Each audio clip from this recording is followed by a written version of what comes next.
ഭയങ്കരമായ ദൈവിക നീക്കം ഞാൻ കാണാം. ഈ സഭയുടെ സ്ഥിതി മാറും.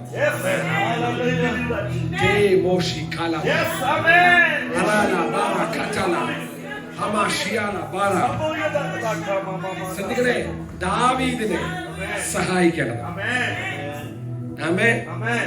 ദാവീദിനെ സഹായിക്കേണ്ടതെന്ന് പറയുമ്പോ കിട്ടാത്ത ഒന്നാണ് സഹായം. ആമേൻ. അങ്ങനെയാണെങ്കിൽ തമ്പുരാൻ തീരുമാനിച്ചു, ഞാൻ അവൻ എന്തെങ്കിലും ചെയ്യുന്നുണ്ടെങ്കിൽ അത് സഹായം തന്നെയാണ്. ദൈവമക്കളെ, ഈ വർഷം തീരാൻ പോകും. നമ്മൾ കർത്താവിന്റെ സന്നിധിയിൽ പ്രാർത്ഥനയായിട്ടാണ് കയറാൻ പോകും. എനിക്ക് കിട്ടേണ്ടുന്നത് മുഴുവൻ തുറക്കണം. ആരുടെ അനുവാദം കൊണ്ടോ ആരെയും സഹതാപം കൊണ്ടോ തരുന്നതല്ല, മറിച്ച് നിന്നിലുള്ള ദൈവ ശബ്ദത്തിന്റെ പ്രൊഫറ്റിക് മാഗ്നറ്റ്യൂഡ് നീ അടുപ്പിക്കും. നീ അതിനെ അടുപ്പിച്ചെടുക്കും.